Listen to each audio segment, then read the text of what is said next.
ओम शांति। ओम शांति। आज की तारीख है 25 सितंबर 2022। अव्यक्त महावाक्य, अव्यक्त बाप दादा रिवाइज कोर्स की मुरली, जिसकी ओरिजिनल डेट है 24 सितंबर 1992। ये 20 सितंबर की है, आज है 20 सितंबर, है ना। आज मुरली का सार, सत्य और असत्य का विशेष अंतर। सत्य और असत्य का विशेष अंतर। आज दिलाराम बाप अपने सर्व बच्चों के दिल की आश पूर्ण करने के लिए मिलन मनाने आए हैं। अव्यक्त रूप में तो सदा सर्व बच्चे मिलन मनाते रहते हैं, फिर भी व्यक्त शरीर द्वारा अव्यक्त मिलन मनाने की शुभ आश रखते हैं। इसीलिए बाप को भी अव्यक्त से व्यक्त में आना पड़ता है। बाप दादा इस समय चारों ओर देश विदेश के बच्चों को देख रहे हैं। मन से मधुबन में आप साकार में हो और अनेक बच्चे अव्यक्त रूप से मिलन मना रहे हैं। बाप दादा भी सर्व बच्चों के स्नेह का रिटर्न दे रहे हैं। जहां भी हैं, लेकिन याद द्वारा बाप के समीप दिल में है। सबके स्नेह के साज बाप दादा सुन रहे हैं। तो बाप जानते हैं कि बच्चों के लिए सिवाय बाप के और कोई याद करने वाला है नहीं, और बाप को भी सिवाय बच्चों के और कोई है नहीं। ना आपके पास भी बाबा है याद करने के लिए, और बाबा के पास बच्चे हैं, और कोई है नहीं। सदा इसी स्मृति में रहते हैं कि मैं बाबा का और बाबा मेरा। यही स्मृति सहज भी है और समर्थ बनाने वाली है। ऐसा स्मृति स्वरूप स्नेही बच्चा साकार में तो क्या, लेकिन स्वप्न में भी कभी असमर्थ हो नहीं सकता। ऐसा स्मृति स्वरूप स्नेही बच्चा साकार में तो क्या, लेकिन स्वप्न में भी कभी असमर्थ हो नहीं सकता। असमर्थ होना अर्थात मेरा बाबा के बजाय कोई और मेरापन आता है, उसे कहते असमर्थ होना। मेरा बाबा के बजाय कोई और मेरापन आता है। एक मेरा बाबा, यह है मिलन मनाना। अगर एक के बजाय दो मेरा हुआ तो क्या हो जाता है? एक मेरा बाबा कहते हो ना, या दो मेरा। अगर दो मेरा हुआ तो क्या हो जाता है? अब एक मेरा, वह है मिलना, और वह है जमेला। कई बच्चे समझते हैं बाबा तो मेरा है ही, लेकिन और भी एक दो को मेरा करना ही पड़ता है। कहते हैं और कोई भी नहीं है, और कोई नहीं, सिर्फ एक आधार चाहिए, ऐसे ही तो कहते हैं ना। लेकिन वायदा क्या है? एक बाप दूसरा न कोई, या एक बाप एक और बोले बन जाते हो। उस एक में अनेक समाये हुए होते हैं, इसीलिए झमेला हो जाता है। इस पुरानी दुनिया में भी ऐसे खिलौने मिलते हैं जो बाहर से एक दिखाई देता है, लेकिन एक में एक, एक में एक होता है। एक खोलते जाओ तो दूसरा निकलेगा, दूसरा खोलेंगे तो तीसरा निकलेगा। ऐसे खिलौने होते हैं ना, यह भी ऐसा ही खिलौना है। अगर एक बाबा है तो ठीक है, मिलन मना रहे हो। अगर एक और किसी को रखा तो आप तो कहेंगे एक और है बस, पर है झमेला। मिलन मेला नहीं है, झमेला है। तो बाबा कहते हैं ऐसे आपकी दुनिया में खिलौने होते हैं, एक खोलो दूसरा निकलेगा, फिर दूसरा खोलो, उसी के अंदर कई खिलौने निकलते रहते हैं। तो ये भी ऐसे ही खिलौना है, दिखाई एक देता है लेकिन अंदर समाये हुए अनेक हैं। और जब झमेले में चले गए तो मिलन मनाना कैसे हो सकता? झमेले में ही लगे रहेंगे या मिलन मनाएंगे? तो सिर्फ दो नहीं सोचो कि एक बाबा और एक और थोड़ा सा रख लिया, सिर्फ दो नहीं सोचो, सिवाय एक बाप के संकल्प में भी अगर कोई आत्मा को व प्रकृति के साधन को मेरा सहारा स्वीकार किया तो ये ऑटोमेटिक ईश्वरीय मशीनरी बहुत फास्ट गति से कार्य करती है। समझा? है ना? सिवाय एक बाप के संकल्प में भी अगर कोई आत्मा को अपने या प्रकृति के साधन को मेरा सहारा स्वीकार किया तो ये ऑटोमेटिक ईश्वरीय मशीनरी बहुत फास्ट गति से कार्य करती है। जिस सेकंड अन्य को सहारा बनाया उसी सेकंड मन बुद्धि का बाप से किनारा हो जाता है। ये है ईश्वरीय ऑटोमेटिकली मशीनरी। जैसे ही अन्य को सहारा बनाया तो उसी सेकंड मन बुद्धि का बाप से किनारा हो जाता है। सत्य बाप से किनारा होने के कारण बुद्धि असत्य को सत्य, रॉन्ग को राइट मानने लगती है, उल्टी जजमेंट देने लगती है।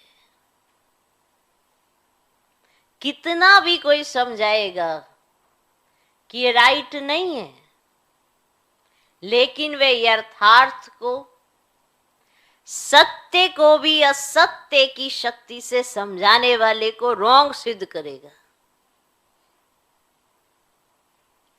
ये सदा याद रखो कि आज का ड्रामा अनुसार असत्य का राज्य है ना? असत्य का राज्य, और असत्य के राज्य अधिकारी प्रेसिडेंट रावण है। कई कहते हैं ना असत्य का राज्य है, नेगेटिव चीजें बहुत जल्दी प्रभाव डालती है, पॉजिटिव क्यों नहीं? क्योंकि जब चारों तरफ नेगेटिविटी है तो वो सहज होती है। पॉजिटिविटी में मेहनत लगती है, क्योंकि नेगेटिव है चारों तरफ तो इसीलिए वो सहज सिद्ध हो जाती है। तो असत्य के राज्य अधिकारी प्रेसिडेंट रावण है। उसके कितने शीश हैं, अर्थात असत्य की शक्ति कितनी महान है। उसके मंत्री महामंत्री भी बड़े महान हैं, उसके जज और वकील भी बड़े होशियार हैं। किसके? असत्य के, रावण के। ये राज्य अधिकारी प्रेसिडेंट है रावण, बड़े महान है उसके। माना उसके मंत्री को हो, महामंत्री को हो, बड़े महान है। जज को हो, वकील को हो, बड़े महान है, बड़े होशियार हैं। इसीलिए उल्टी जजमेंट की पॉइंट्स बहुत वैरायटी और बाहर से मधुर रूप की देते हैं। नहीं नहीं, ऐसे बड़े प्यार से। इसीलिए सत्य को असत्य सिद्ध करने में बहुत होशियार होते हैं। चारों तरफ तमो प्रधानता है, असत्य का राज्य है, तो सत्य को असत्य सिद्ध करने में बड़े होशियार हैं। लेकिन असत्य और सत्य में विशेष अंतर क्या है? असत्य की जीत अल्पकाल की होती है, क्योंकि असत्य का राज्य ही अल्पकाल का है। सत्यता की हार अल्पकाल की और जीत सदा काल की है। दिखाई ऐसा देगा, आप सत्य के साथ होंगे ना तो ऐसे ही ना, अरे सत्य को तो हमेशा देखो तो झुकना ही पड़ता है। समझा? सत्यता की हार अल्पकाल की और जीत सदा काल की है। असत्य के अल्पकाल के विजयी उस समय खुश होते हैं। जितना थोड़ा समय खुशी मनाते व अपने को राइट सिद्ध करते, तो समय आने पर असत्य के अल्पकाल का समय समाप्त होने पर जितनी असत्यता के वश मौज मनाई, उतना ही 100 गुना सत्यता की विजय प्रत्यक्ष होने पर पश्चाताप करना ही पड़ता है। क्योंकि सत्यता है, उसकी तो जीत होनी ही है। सत्य की सदा जीत है और असत्य की अल्पकाल की जीत है। तो जो उन्होंने मौज मनाई असत्यता की, फिर बाद में जब सत्यता सिद्ध होगी तो उसके लिए पश्चाताप तो करना ही पड़ता है। क्योंकि बाप से किनारा स्थूल में किनारा नहीं होता कि आप स्थूल में दूर हो गए तो आपको दिखाई दे कि हम ये दूर हो गए। स्थूल में तो स्वयं को ज्ञानी समझते हैं, लेकिन मन और बुद्धि से किनारा होता।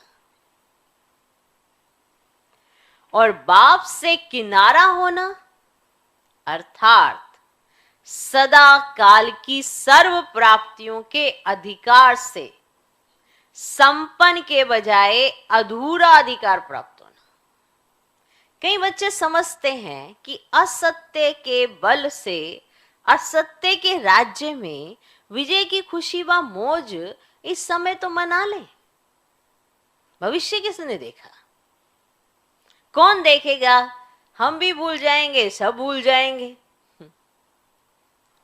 लेकिन ये असत्य की जजमेंट है।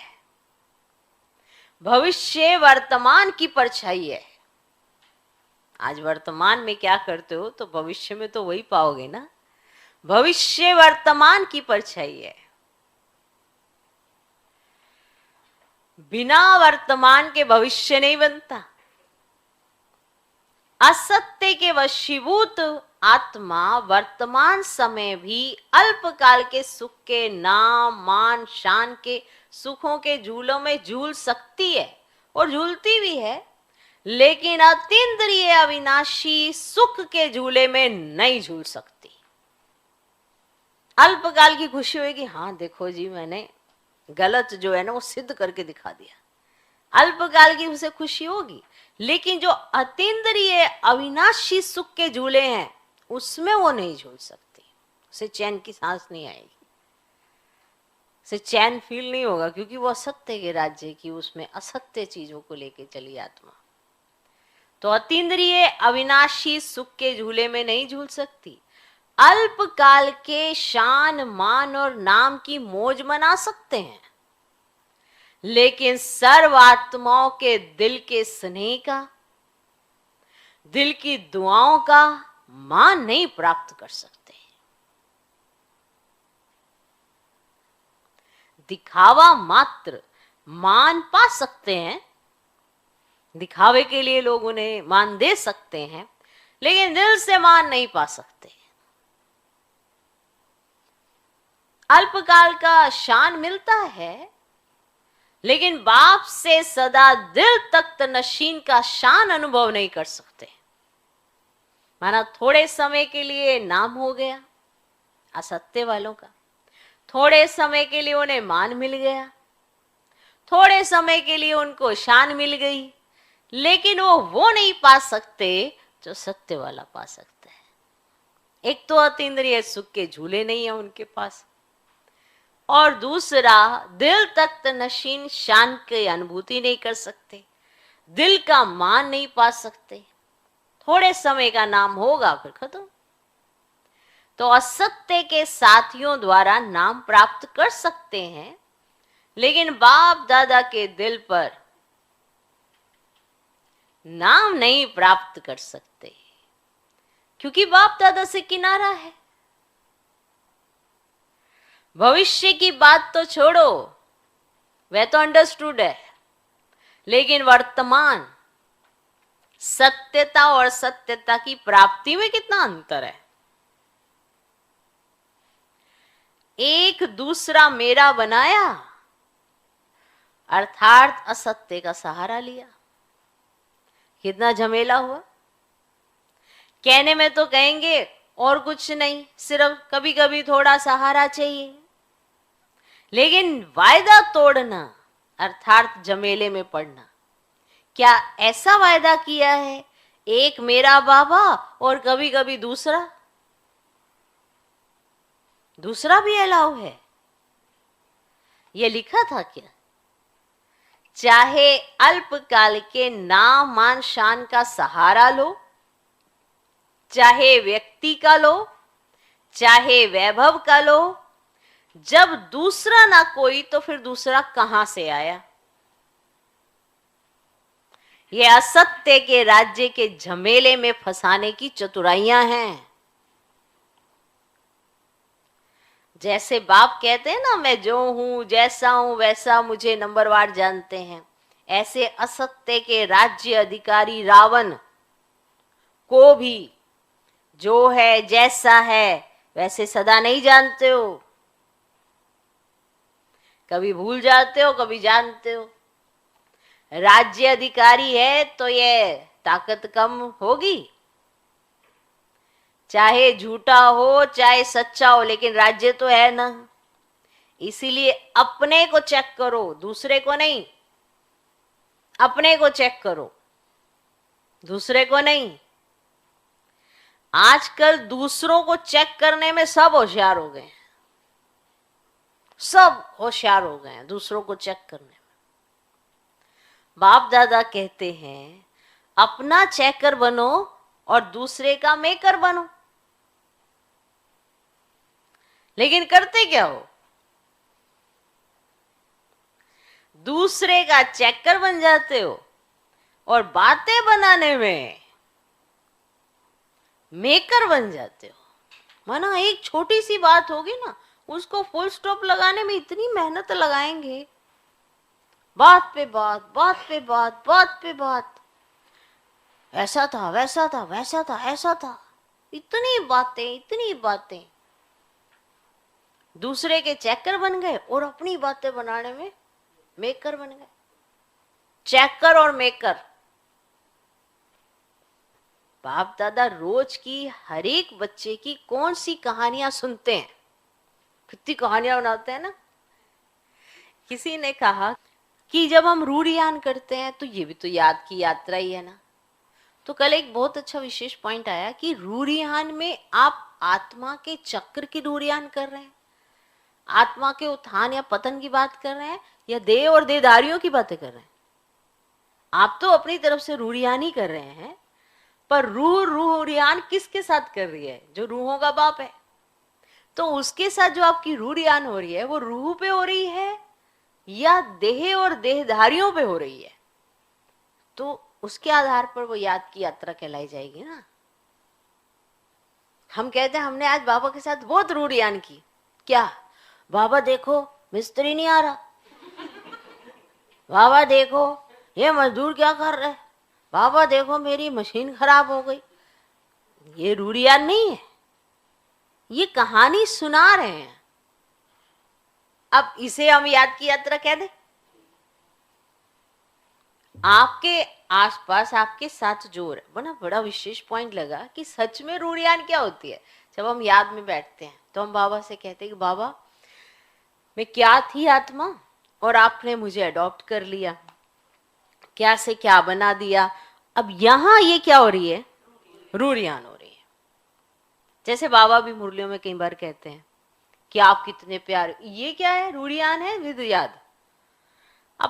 अब बाकी जो सारे दिन में हम रूढ़ियान करते हैं वो तो कहानियां सुनाते हैं। बाबा बड़ी सारी कहानियां सुनते हैं हमारे, ये नहीं आया, वो नहीं हुआ, ये देखो खराब हो गई, ये मशीन, मैंने कपड़े डाले, कपड़े वाली मशीन खराब हो गई, देख रहे हो बाबा, मतलब ये क्या हो गया, आज सुबह से मशीनें ही खराब हो जा रही है, देख रहे हो बाबा। बस ऐसे, मतलब अब ये क्या है? रूढ़ियान नहीं है, आप एक जनरल बात कर रहे हो। बात करना और रूढ़ियान में अंतर है। इसलिए कहीं पूछते हैं कि बाबा कहते हैं कि अपने को आत्मा समझकर मुझे याद करो, वही याद की यात्रा है। स्वदर्शन चक्रधारी बनो, माना वो स्वदर्शन चक्र घुमाओ तो चक्रवर्ती राजा बनेगा, और वो उससे भी तुम याद कर रहे हो। तो कईयों का प्रश्न होता है याद करना और रूढ़ियान करना क्या बराबर है? तो रूढ़ियान में अगर जर्नल यानी कि देह और देह से जुड़ी हुई चीजों की बात कर रहे हो तो वो सिर्फ बात कर रहे हो, रूढ़ियान नहीं कर रहे हो। इसलिए इसको भी आप थोड़ा करेक्ट कर लेना तो हमें पता चलेगा। नहीं तो सारा दिन हम देव और देह की बातें ही करते रहते हैं और कहते हैं हमारा तो बाबा ही है और न कोई। और जैसे ही कोई हमारे हिसाब से चलता हुआ नजर नहीं आता तो सुनना और सुनाना शुरू हो जाते हैं। तो अगर आप भगवान से रूढ़ियान कर रहे थे तो आपके बोल मधुर होने चाहिए। इसीलिए जब हम योग से उठते हैं तो अगर देह और देहधारी के बीच में ही बैठे हुए हो तो आपका योग नहीं लगता, और उसके बाद आपके अंदर साइलेंस भी नहीं आता, महसूसता भी नहीं आती। तो इस पे आप थोड़ा विचार करना। ओके, तो आज बाप दादा सत्य और असत्य की पूरी डेफिनेशन बता दी है। तो कहीं ऐसे कहते हैं अरे हमने सच तो बोला है ना, अब सच के बाद ऐसा मना, ऐसा रिजल्ट क्यों? हमें एक बात समझ नहीं आती, आपने सच बोल दिया, पर जिसके सामने आपने सच बोला थोड़ा सा रिएक्शन तो होगा ना। ठीक है आपने सच बोला है, वो आपकी अच्छी एक क्वालिटी है, लेकिन आप ये कैसे भूल जाते हो कि सच जो बोला है उस पर रिएक्शन तो होगा। मम्मी मम्मी आज ना मैंने स्कूल कॉलेज बंक करके ना पार्टी करी थी। अब कहेंगे जी सच बोला है, अच्छी बात है आपने सच बोला, लेकिन ये बात के लिए ठीक है कि आप मेरा बच्चा सच बोलता है, लेकिन जो चीज गलत है उस पे मां ना समझाए। कहते मैंने सच बोल दिया, सच बोलो और फिर सुनो, फिर कहानियां सुनो। कि जब हम सच बोलते हैं तो सामने वाला कुछ तो रिएक्ट करेगा। पत्थर से सिर थोड़ा मार रहे हो, जो कुछ भी होगा तो पता ही नहीं चलेगा। तो सिर तो फूटता है ना जब पत्थर से सिर मारते हैं, तो सामने वाला तो रिएक्ट करेगा, वो आपको रिएक्शन भी बताएगा, एक्शन भी बताएगा। तो वो स्वीकार करते हुए करना चाहिए। ये नहीं कि आपका कर्म श्रेष्ठ हो गया कि आपने कहा मैंने तो सत्य बोला। ऐसे आजकल जर्नल में सुनाई पड़ता है कि हर कोई कहता है मैं तो सच बोला, सच बोलो फिर सुनो। तो सच बोला उसके बाद सुनना भी तो है ना, ये भी तो एक्सेप्टेंस होनी चाहिए। या सच बोला तो बस अब आप निडर हो गए, मना आप कोई भी चलेगा, कुछ भी चलेगा। पापा पापा आज मैंने 10 सिगरेटें फूंक डाली, मैंने तुम्हें सच बोला पापा। अब उसने एक झापड़ लगा दिया इतना खिंच के कि गाल पे वो छापा पड़ गया। और वो बच्चा ना ये नहीं सोचता मैंने गलत कर्म किया कि उसका ये नतीजा है, चलो एक बार एक थप्पड़ लग गया, अब अगेन तुम ऐसी गलती नहीं करने वाले। वो नहीं याद है उसको, वो उसको याद आता है मैंने तो सच बोला, ये थप्पड़ क्यों आया, तो सच बोल रहा था। लेकिन सच बोला, उसके बाद रिएक्शन आएगा, फिर एक्शन आएगा, फिर कर्म होगा। ये एक्सेप्टेंस आज की डेट में असत्य की राजधानी में है ही नहीं, क्योंकि रावण ये कभी स्वीकार ही नहीं करने देता। अब रावण से कहो कि तुम चोर हो, लुटेरे हो, डाकू हो, मजाल है वो मान लेता। अब उसे कहो तुम ब्राह्मण हो, तुम तो बहुत बड़े भक्त हो, हाँ ये ठीक है। सत्य तो दोनों बातें हैं ना, दोनों बातें सत्य हैं जो हमने कहानियों में पढ़ी और सुनी है। लेकिन उसके बाद रिएक्शन क्या आना है, सारी चीजों को हर आत्मा अगर स्वीकार करने लग जाए तो उसे समझ में आएगा कि सच बोलना क्या होता है। सच बोलना ये बहुत देखा गया है कि ऐसे सच बोलना तो समझते हैं यही मतलब है इसका, कि मतलब हम कुछ भी कर सकते हैं, हम कुछ भी बोल सकते हैं, और क्योंकि हमने सच बोला और सामने वाले को चुप हो जाना चाहिए, मुंह पे टेप लगानी चाहिए, हमने तो सच बोला है। तो सत्य और असत्य की पूरी पहचान होनी चाहिए कि आपको असत्य के राज्य में इतना कंफर्टेबल क्यों लगता है जब आप असत्य बोलते हो, और जब सत्य के रास्ते पे चलते हो तो आपको कंफर्टेबल क्यों नहीं लगता, बहुत सारी बातों को फेस करना पड़ता है, ऐसा क्यों है। तो ये भी राज आपको पता होना चाहिए। तो आजकल दूसरों को चेक करने में तो सब होशियार हो जाते हैं। बाप दादा कहते हैं अपना चेकर बनो और दूसरे का मेकर बनो, लेकिन करते क्या हो, दूसरे का चेकर बन जाते हो और बातें बनाने में मेकर बन जाते हो। बाप दादा रोज की हर एक बच्चे की कौन सी कहानियां सुनते हैं, बहुत बड़ा किताब है कहानियों का, मेरे साथ ऐसे ऐसे ऐसे बहुत बड़ी बड़ी कहानियां आती हैं। तो अपने को चेक करो, दूसरे को चेक करने लगते हो तो लंबी कथाएं बन जाती हैं, और अपने को चेक करेंगे तो सब कथाएं समाप्त हो, एक सत्य जीवन की कथा प्रैक्टिकल में चलेगी। कितना विशेष पॉइंट है, बहुत बड़ा किताब है कहानियों का। तो अपने को चेक करो, दूसरे को चेक करने लगते हो तो लंबी कथाएं बन जाती हैं, और अपने को चेक करेंगे तो सब कथाएं समाप्त हो, एक सत्य जीवन की कथा प्रैक्टिकल में चलेगी। सभी कहते हैं बाबा आपसे बहुत प्यार है, सभी कहते हैं, है कोई तुम्हारा प्यार है, बताओ तुम्हारा है, और प्यार है, प्यार है। तो सभी कहते हैं बाबा आपसे बहुत प्यार है, सिर्फ कहते हो व करते भी हो। प्यार कहना कि मुझे बड़ा प्यार है होता है, सिर्फ कहते हो व करते भी हो, क्या कहेंगे, कभी कहते हो कभी करते हो। बाप के प्यार का प्रत्यक्ष सबूत बाप ने दे दिया, जो हो जैसे हो मेरे हो, ये है बाबा के प्यार का प्रत्यक्ष स्वरूप। बाबा ने कभी आपको ये नहीं कहा ऐसे क्यों वैसे क्यों, ऐसा नहीं होना चाहिए वैसा नहीं होना चाहिए, हमेशा ये बताया कि याद करो कभी तुम ऐसे थे, आज अगर जैसे भी हो फिर भी तुम मेरे हो, जैसे भी हो, जो हो जैसे हो मेरे हो। और आप क्या कहेंगे, जो है वह सब आप हो, ऐसे नहीं थोड़ा थोड़ा और भी है। बाप से प्यार है, लेकिन कभी कभी असत्य के राज्य के प्रभाव में आ जाते हैं। राज्य असत्य का है तो उसके प्रभाव में आ जाते हैं, फिर बाबा को कहते हैं ना ये भी जरूरी होता है, ऐसा भी करना पड़ता है, ऐसा भी चलना पड़ता है, तो ये मना उस प्यार वाले को ऐसे जताने लग जाते हैं, तो असत्य के प्रभाव में आ जाते हैं। अच्छा, चारों ओर के यथार्थ सत्य को परखने वाले सच्चे बाप के सच्चे बच्चों को, सर्व स्नेह में समाये हुए श्रेष्ठ आत्माओं को, सर्व सदा वायदे को निभाने वाली समर्थ आत्माओं को, सदा यथार्थ परखने वाली शक्तिशाली आत्माओं को, सर्व याद और सेवा में निर्विघ्न रहने वाले, सदा साथ और समीप रहने वाले बच्चों को याद, प्यार और नमस्ते। हम रूहानी बच्चों की भी रूहानी बाप दादा को नमस्ते नमस्ते नमस्ते। Good morning, good morning, good morning. Madhuban निवासियों प्रति अव्यक्त बाप दादा के मधुर महावाक्य मधुबन निवासियों के लिए। तो सभी मधुबन निवासी हो तो सुनोगे अपने लिए बाबा ने क्या कहा। मधुबन निवासियों को कितने प्रत्यक्ष फल मिलते हैं? मधुबन की विशेषता क्या है जो और कहां नहीं मिलती? ये ना, श्रेष्ठ कर्म भूमि पर रहने वाले सदा फॉलो फादर करते हैं।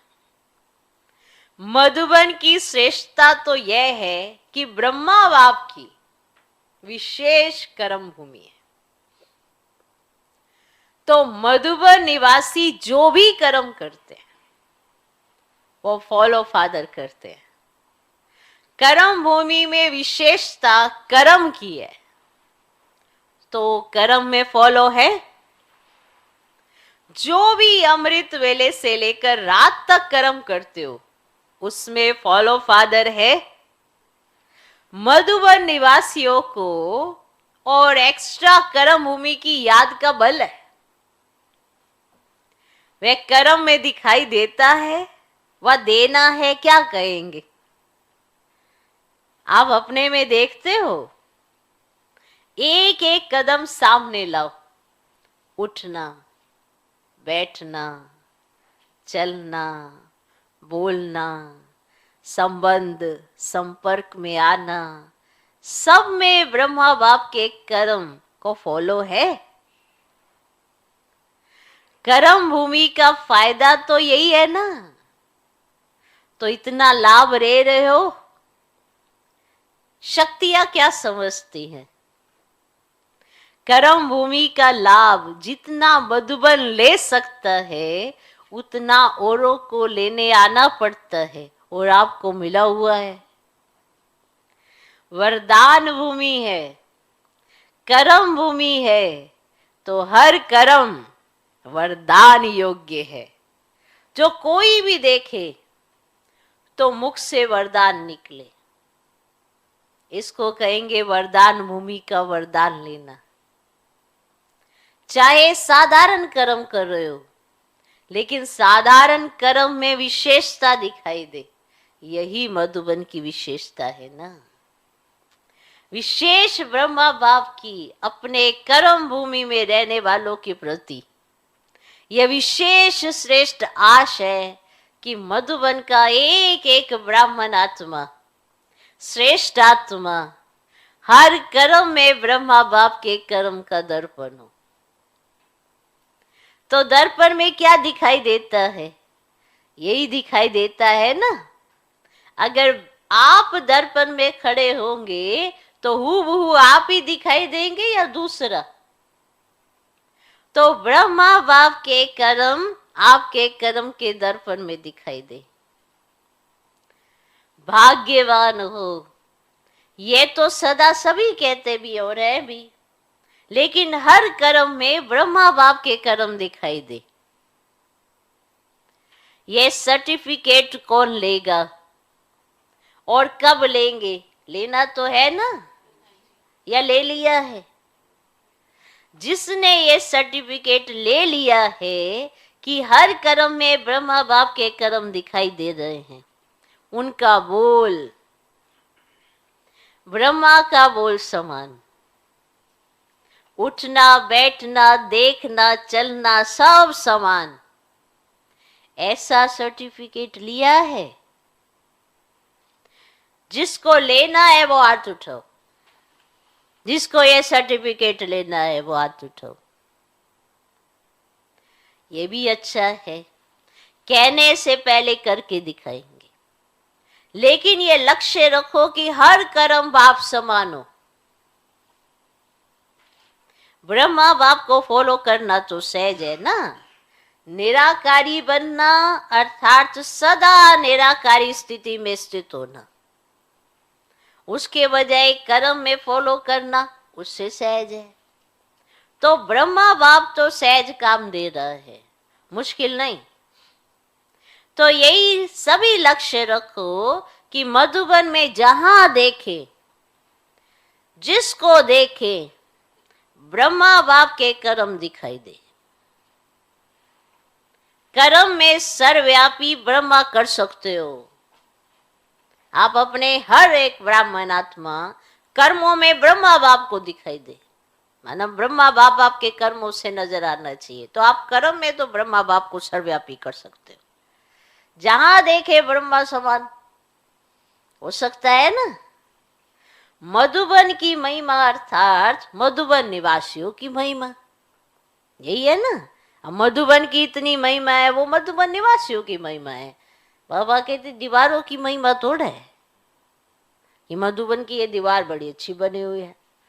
हाँ? मधुबन की महिमा अर्थात मधुबन निवासियों की महिमा, मधुबन की दीवारों की महिमा नहीं है, मधुबन निवासियों की महिमा है। सुना, मधुबन की महिमा चारों ओर से रोज सुनते हो ना। मधुबन निवासियों की महिमा जो होती है वह किसकी है?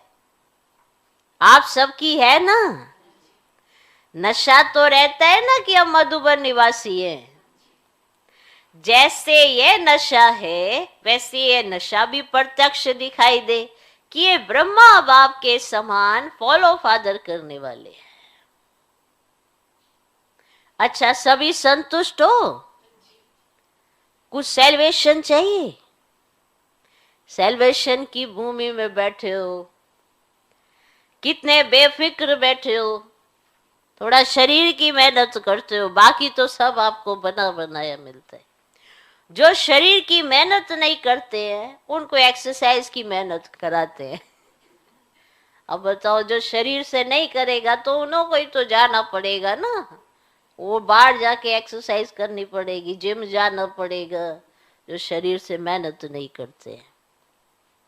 आप तो लकी हो ना, जो एक्सरसाइज नहीं करना पड़े, हाथ पांव चलते रहते हैं। जितना जो हार्ड वर्क करता है, माना कठिन परिश्रम करता है, उतना वह सेफ है। माया से भी और शरीर की व्याधियों से भी। इतना जो हार्ड वर्क करता है उतना ही वो सेफ है। माया से भी है सेफ और शरीर की व्याधियों से भी सेफ है। बुद्धि तो बिजी रहती है ना, और फालतू तो कुछ नहीं चलेगा। तो जो सदा बिजी रहते वे बहुत लकी है। इसलिए अपने को फ्री नहीं करना। चलो बहुत समय कर लिया, अब फ्री हो जाए। बिजी रहना खुशनसीबी की निशानी है। इसे तो बड़े बड़े अक्षरों में लिख लेना चाहिए अपने पास। बिजी रहना, जो बिजी रहते हैं ना वो खुशनसीब है। एक तो बुद्धि भी फ्री रहती है, नहीं तो बुद्धि इतनी खराब होती है, क्योंकि जो खाली बैठा है उसकी बुद्धि खराब होना सहज है। तो बिजी रहना खुशनसीबी की निशानी है। खुशनसीब हो ना, अपने को सदा बिजी रखना। अच्छा, अभी बाप दादा को करके दिखाना। अच्छा, समझा? ब्रह्मा बाप की विशेषता सूरत में क्या देखी? माना ब्रह्मा बाबा की सूरत में क्या देखी?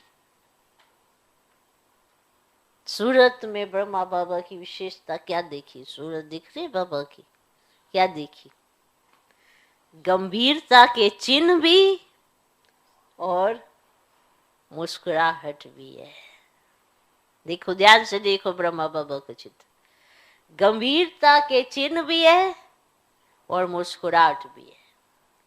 गंभीरता अर्थात अंतर्मुखता और साथ साथ रमणीकता।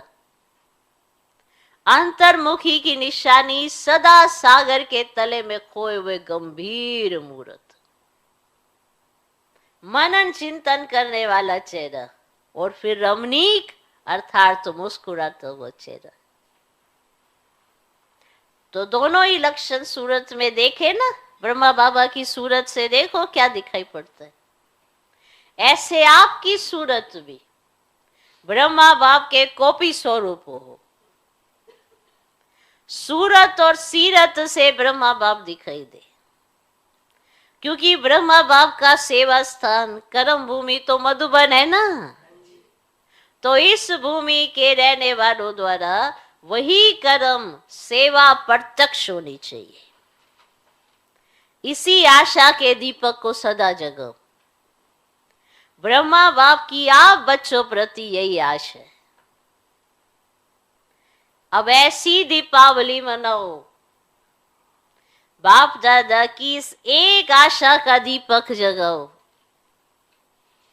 जब हर एक ये दीपक जगाएगा तो दीपमाला तो हो ही जाएगी ना। दीपमाला में भी देखो, अगर बीच में एक दो दीपक बुझे भी हो तो अच्छा लगेगा। अगर बीच बीच में एक दो दीपक भी टिमटिमाता है तो अच्छा नहीं लगता। इसीलिए सर्व जगे हुए दीपकों की माला। मधुबन निवासी सब जस्टिस होने चाहिए, सेल्फ जस्टिस। कोई भी बात करने के पहले स्वयं जज करो, तो ना स्वयं का समय जाएगा ना दूसरों का। मधुबन तो पीस पैलेस है, मन की भी पीस, मुख की भी पीस। तब मधुबन पीस पैलेस से पीस की किरणें फैलेंगी। आप पीस पैलेस वालों से सभी पीस की भिक्षा मांगते हैं, क्योंकि वे स्वयं ही स्वयं से तंग हो रहे हैं। विनाशकारियों के पास अभी तक आपके पीस की किरणें पहुंचती नहीं है, इसीलिए कश्मकश में है, कभी शांत कभी अशांत। तो उन्हों को शांत करने के लिए पीस पैलेस से पीस की किरणें जानी चाहिए। तब उन्हों की बुद्धि में एक ही फाइनल फैसला होगा, खत्म करेंगे और शांत और शांति धाम में चले जाएंगे। तो ऐसे भिखारियों को अब महादानी बन महादान व वरदान देने वाले बनो। बाप दादा तो सदा समझते कि मधुबन वाले विश्व को बाप दादा के समीप लाने वाले समीप रतन है। तो अब ऐसा सबूत दिखाओ। जब ब्रह्मा बाप समान सब कापियां तैयार हो जाएंगी, तब बेहद का बारूद चलेगा, पटाखे छूटेंगे और ताजपोशी होगी। तो अब यह डेट फिक्स करो, जब आप सब ब्रह्मा बाप की बिल्कुल फोटो कॉपी होंगे तभी यह डेट आएगी। मधुबन निवासी जो चाहे वह कर सकते हैं। अच्छा, तो अभी सब क्या सोच रहे हो? बाप दादा के पास मन के संकल्पों की कैमरा नहीं, लेकिन हर एक के मन में क्या चलता है वे भी बाप दादा स्पष्ट देख सकते हैं। साइंस वाले तो अभी तक कोशिश ही कर रहे हैं कि ऐसी कैमरा निकाले जो अंदर के संकल्प की रेखाएं मालूम हो जाए। वे बेचारे मेहनत बहुत कर रहे हैं। ये सब इन्वेंशन करते करते रह जाएंगे और आप तैयार हुए साधन कार्य में लाएंगे। अच्छा, आज का वरदान, परखने की शक्ति द्वारा, परखने की शक्ति द्वारा कुसंग व व्यर्थ संग से बचने वाले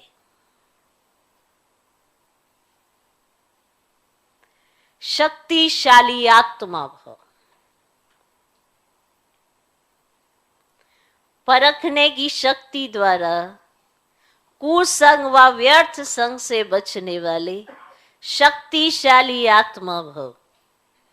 कई बच्चे कुसंग अर्थात बुरे संग से तो बच जाते हैं, लेकिन व्यर्थ संग से प्रभावित हो जाते हैं, क्योंकि व्यर्थ बातें रमणीक और बाहर से आकर्षित करने वाली होती है।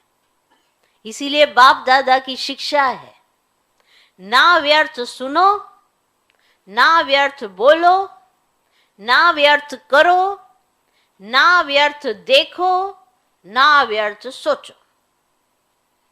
ना व्यर्थ सुनो, ना बोलो, ना करो, ना देखो, ना सोचो। ऐसे शक्तिशाली बनो जो बाप के सिवाय और कोई भी संग का रंग प्रभावित न करे। परखने की शक्ति द्वारा खराब व व्यर्थ संग को पहले से ही परख कर परिवर्तन कर दो, तब कहेंगे शक्तिशाली आत्मा। आज का स्लोगन, सदा हल्केपन का अनुभव करना है तो बालक और मालिकपन का